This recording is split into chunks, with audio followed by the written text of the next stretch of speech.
nous sommes venus parce que c'est aujourd'hui, c'est le jour de la vérité. Parce que, s'il vous plaît, là, jour de vérité. Parce que là, Sonacos, quand même, commence à faire du dilatoire.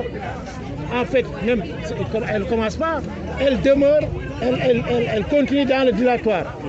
Je commencerai par dire non au complot contre les riverains, non au complot contre les populations lougatoises, non à la complicité criminelle entre certains fonctionnaires de l'administration et de la Sonacos. Parce que tout ce qui a été prévu pour faire cesser cette activité nocive, agressive envers les populations n'a pas été respecté. Donc aujourd'hui, nous sommes venus faire face à la Sonacos pour lui dire que maintenant le dilatoire doit cesser. Craignez-vous que vous avez... Nous sommes dos contre le mur. Il ne nous reste qu'à riposter. Donc il faut que la Sonacos se le tienne pour dire. Nous ne sommes plus dans le dilatoire, nous ne sommes plus dans la passivité. Nous sommes venus pour leur dire que désormais, nous répondrons coup par coup. Et nous allons riposter. Maintenant, qu'est-ce que vous allez faire concrètement? Très bien. Concrètement, ça c'est la première démarche. Avant, il y avait la démarche administrative. Il y avait des mesures qui avaient été arrêtées par le gouverneur. Tout ceci n'a pas été respecté. Donc, première étape, c'est la marche. Aujourd'hui, elle continue à décortiquer l'arachide au niveau du site. Jusqu'à maintenant. Donc, à partir d'aujourd'hui, si la Sonacos n'arrête pas cette activité, nous allons passer à la vitesse supérieure, comme disent les étudiants. La vitesse supérieure, c'est notre botte secrète maintenant. Maintenant, qu'est-ce que vous voulez? Ce que nous voulons, c'est que la Sonacos déguerpisse du site là-bas, d'abord. Parce que ce site-là n'est pas approprié pour faire un décortiquage, ni pour faire un stockage des graines. Les graines stockées là-bas sont saupoudrées, sont traitées avec des produits chimiques à l'air libre. Le vent emporte ces produits-là au niveau des populations, contamine les populations aussi bien au niveau cutané, aussi bien par inhalation, par ingestion. Donc les populations sont malades à ce jour. Nous disons que ça doit cesser. Maintenant, nous ne nous adressons plus aux responsables de la Sonacos qui est là. Nous ne nous adressons pas à son directeur général. Nous nous adressons à M. Macky Sall, président de la République. Il faut qu'il fasse arrêter cette situation-là.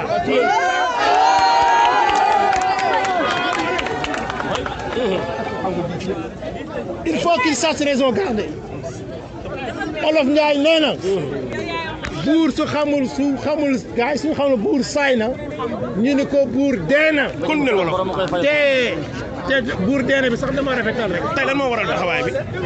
tey lan moo waral taxawaay bi mooy li ko waral mooy daaw ba ren dañu waxtaan ak Sonacos ñu def réunion ca gouvernance ñu jël fa ay mesures yi ñu fa jël mooy na arrêté lu muy décortiquer gerte gi fële ci boori HLM bi na ko arrêté ba ñu def audit environnemental ñu xool impact négatif yi am foofu defuñu ko.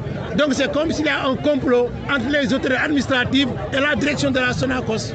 Parce que tout ce qui li fa arrêté woon yëpp defuñu ko.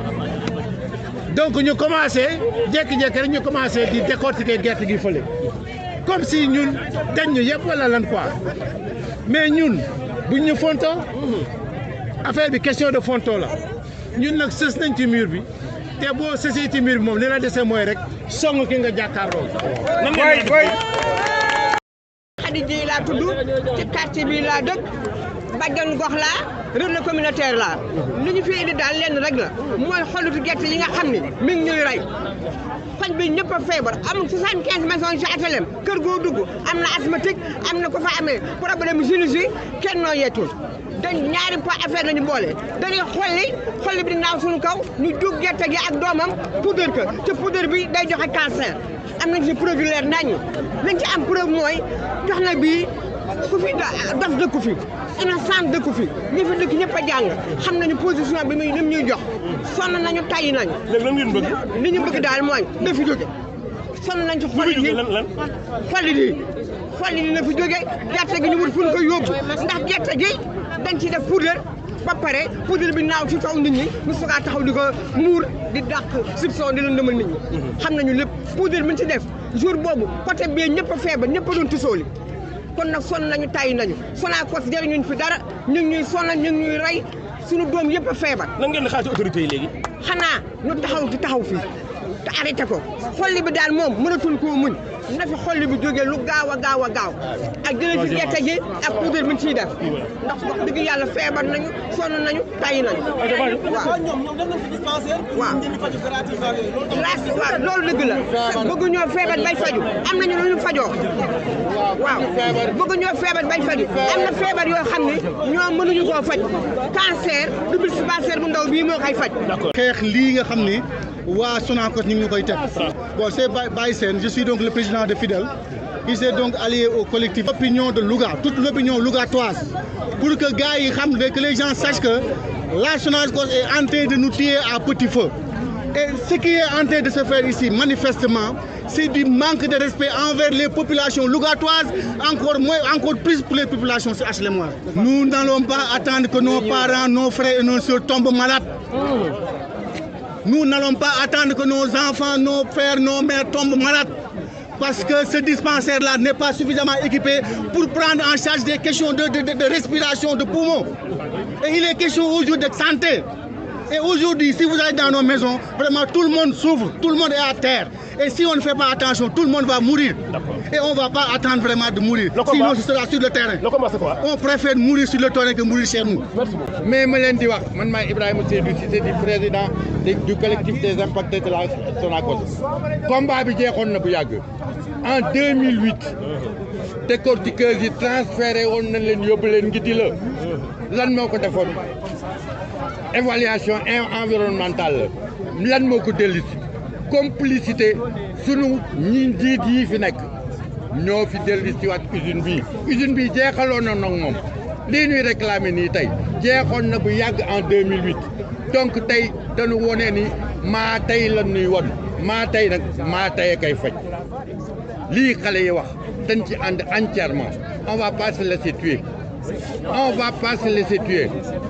fu mu lu taxaw waree dinañ ko taxaw te bu ñu nax ñu naan ay intérêt emploi xale yi kan lañ fi employé fukk yoo jël benn fi nekk te fii jox na mérité lu gën loolu hangar yi tey soo ko jëloon jël n'importe qui nga ni ko fii def nañ ko fi centre commercial jox ko xale yi moo ëpp avantage poussière bi su boobaa da nga jël ay xale yoo xam ne dina mate nekk ci koñ bi waaye lan lañ fi am gisuñu fi dara amuñu fi dara Sonacos établissement public la ils sont censés ñëw en aide au public c'est pas une société d'État encore du état bi société publique la dispensaire ak yu ñuy def yooyu yëpp ay naxe la ay caaxaan. léegi lan ngeen di sàkku 20 ans ngi fi ñu nekk fi. léegi lan ngeen di 20 ans yooyu ñu fi nekk 20 ans yooyu ñu fi nekk mënoon nañ fi def lu nekk tey la ñuy ubbi dispensaire fi dispensaire yu sanc baa ngi fi mosuñu ko may seringue boo xantewu malade garab